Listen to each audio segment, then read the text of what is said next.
Hey everyone, Mozart here, and today I will be doing the second to last reading for Five Nights at Freddy's: The Next Generation. This will be the first half of the finale, and I can't wait to get started. Before that, however, Pandas would like to announce the results of her fan art contest. So, without further ado, here she is. Thanks, Mozart. Hi everyone, it feels great to be back. So first off, I would like to announce the winner of the fan art contest.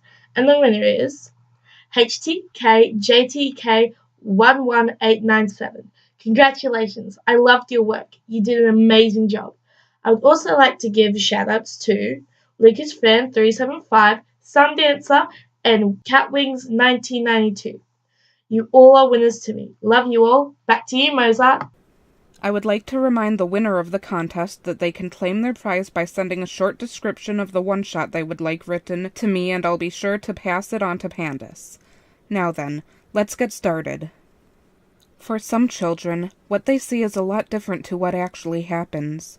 For all children, they want a happy life, get married, have some kids, and then die peacefully. Unfortunately, that's not how it ended up for my friends, Amber, Dante, Mikey, and I. We were all killed in a way. Mikey committed suicide when he found out I had died, and the rest of us, well, we were killed by the infamous William Afton. We wanted sweet revenge, but knowing that he could be anywhere, we could never really know if he would make a return to Freddy's. Sunlight came streaming into my room, waking me up with a wave of excitement. The pizzeria was closed for the next week due to maintenance. I physically jumped out of bed and ran to the door.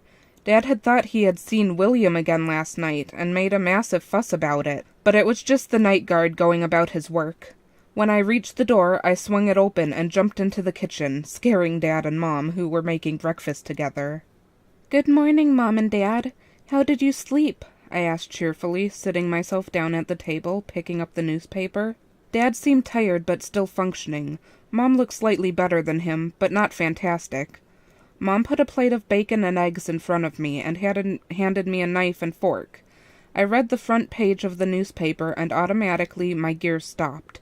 I didn't know how he was able to escape. "Is everything okay, Foxina? What's up?" Dad whispered in a worried tone. I laid the newspaper flat on the table, making sure that the front page was facing them. Their faces went from amazingly happy to unquestionably scared. The front page read, "Freddy's killer at large once more."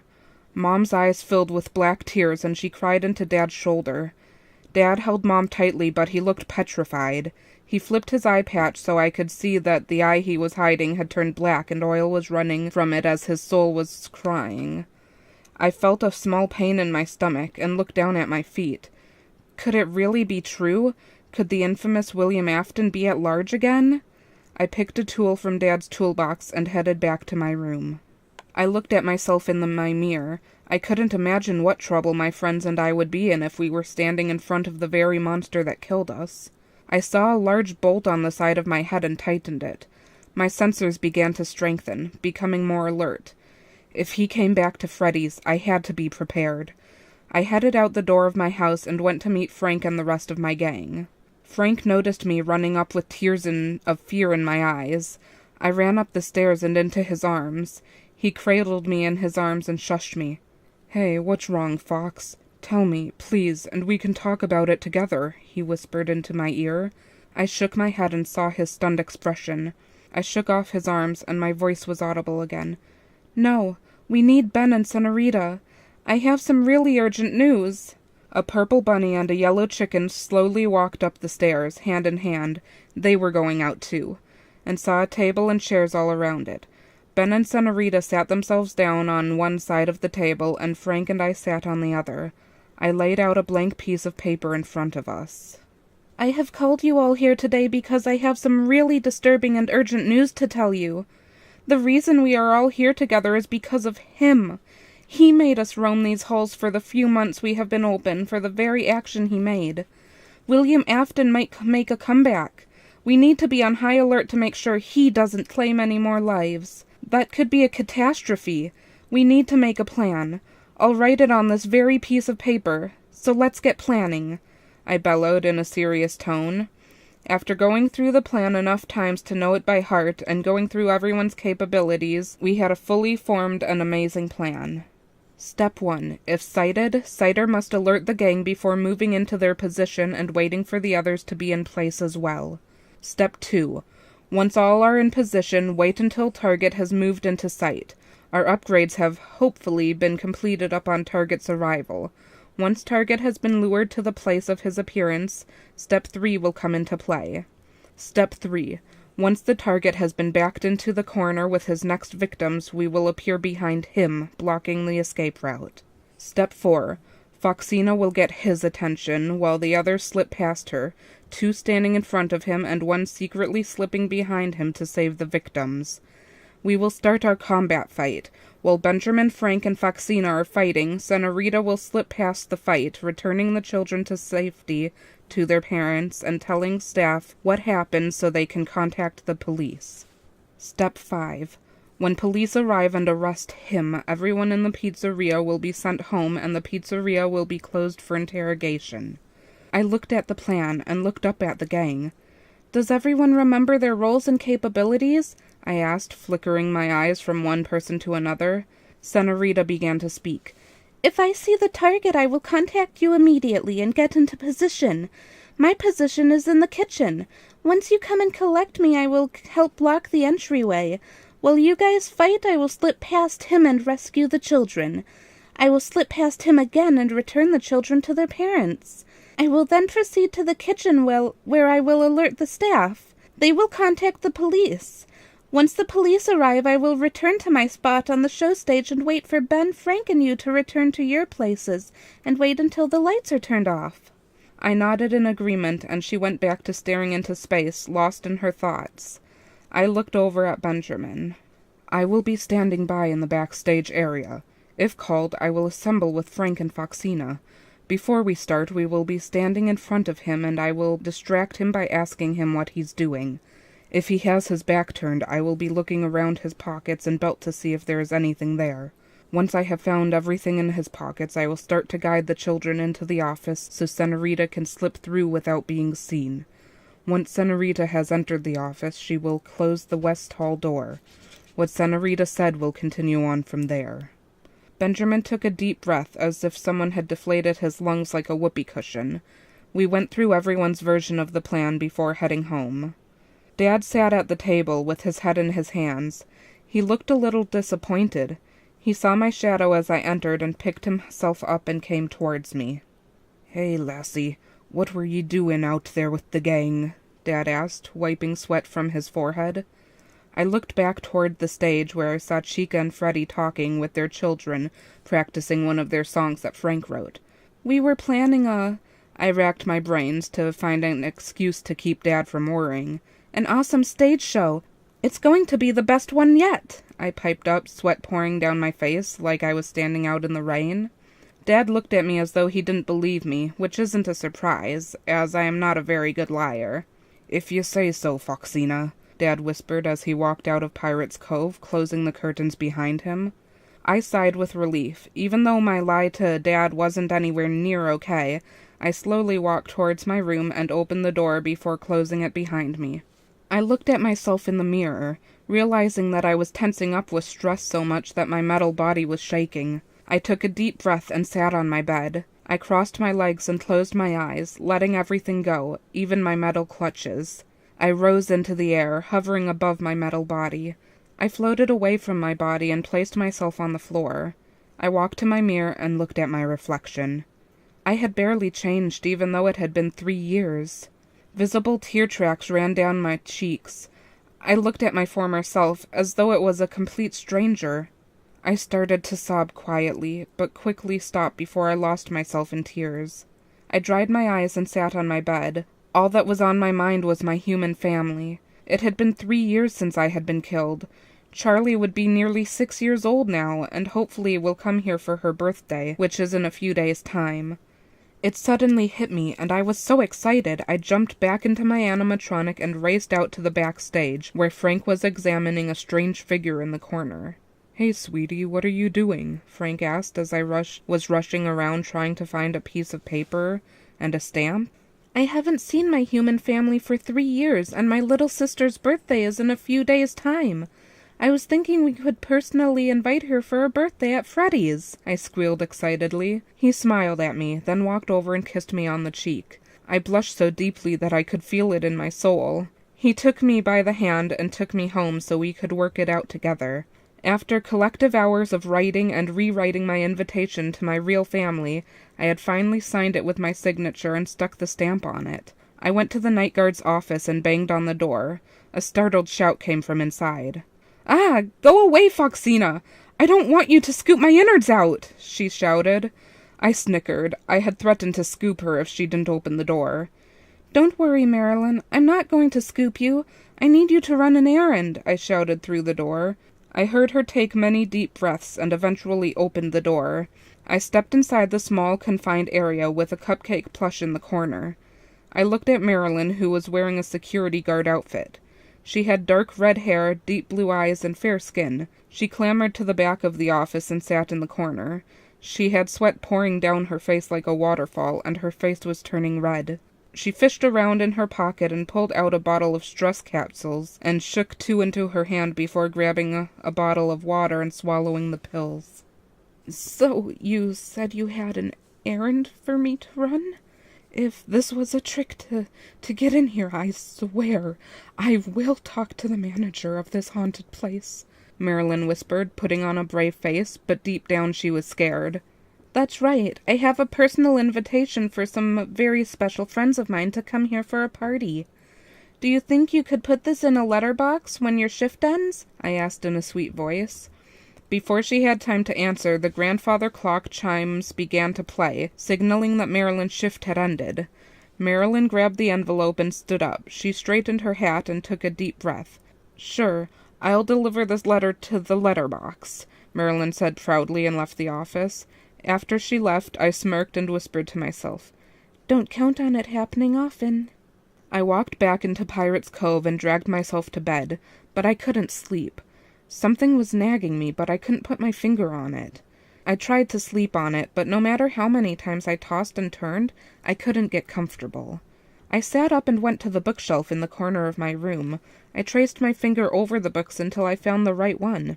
I pulled the book and blew on its cover.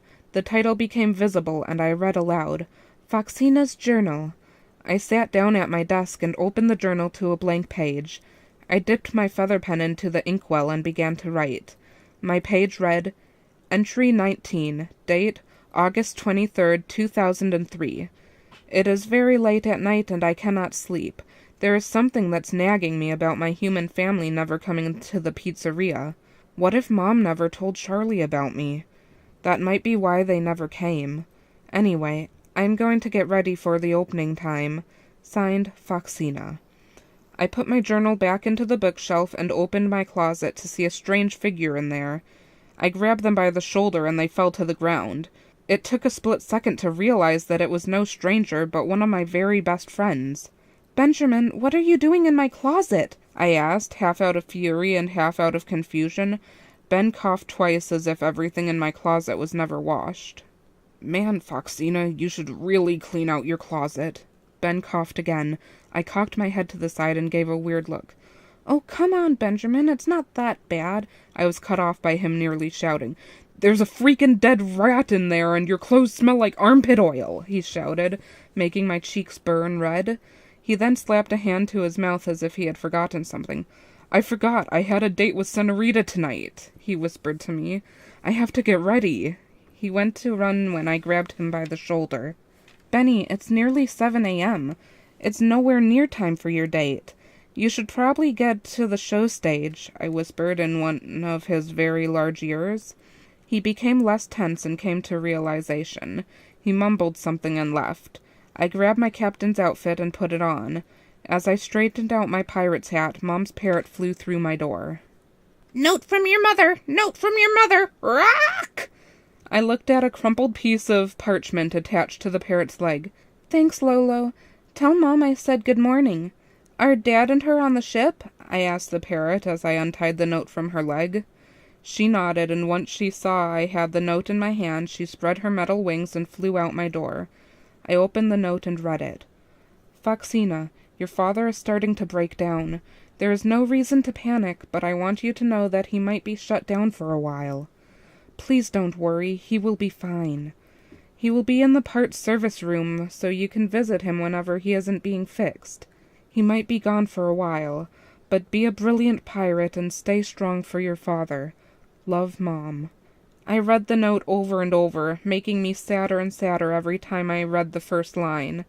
I kept reading it, and then something black fell onto the paper. I looked at it for a second when I realized that there were 3 at the bottom of the page. I realized I was crying without noticing the tears falling down my face. I wiped the tears away and looked at myself in the mirror. I had to be strong for Dad. I need to be ready. I remembered that it was a public holiday, so I changed out of my captain's uniform and back into my orange sleeveless top, black leggings, and light red skirt. I was thinking of heading to the parts service room, but the sound of a hammer made me change direction.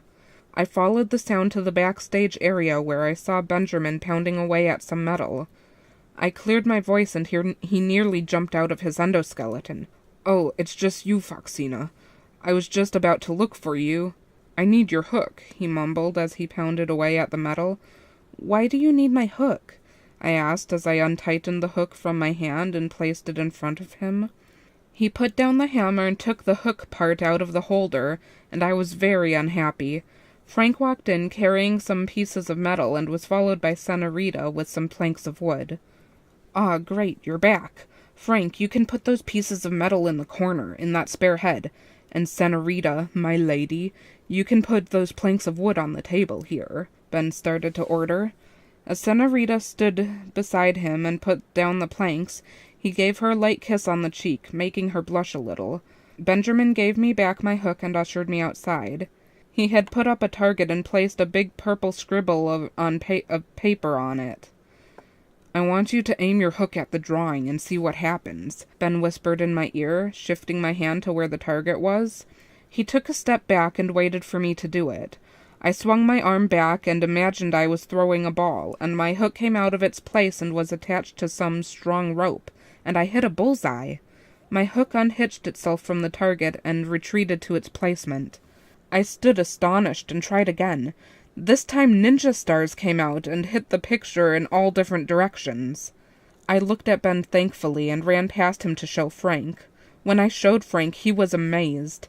He showed me something Ben had made for him. He took off his hat and a mirror was plastered to the top of it. "So, what does the mirror do exactly?" I said, looking at him like it was supposed to do something amazing. He looked at me strangely. "It works kind of like a magnifying glass, so if I aim it at the right spot, I will be able to blind him for a moment," Frank piped up excitedly. With a wave of realization, he showed me something that nearly blew my ears off my head. He pulled out his microphone and opened the top. He pointed at the brown thing bundled up inside and said that it was a net. He pulled out a section of the handle to reveal a trigger. I realized that it was a net thrower. I looked back to the backstage area to see Ben showing Senorita how to use her new and improved cupcake. Its mouth will open and sleeping gas will spray out of it, rendering him unconscious. And Ben showed her that his guitar doubled as a cutlass. I instantly thought of Dad and began to zone out. Would he be out for weeks, or even months? I couldn't live without my father to push me on. I heard blurred speech, but I was so caught up in my emotions that I couldn't make it out. Frank put a hand on my shoulder, catching my attention. "Are you okay? You wouldn't respond after I said your name a couple times," Frank whispered in my ear. I merely sighed and handed him the note. He read it in silence, his eyes widening as he read on. "Oh, Foxina, you poor fox. How about we go and see your father now?" Frank assured, and I nodded sadly. Well, that's it for today.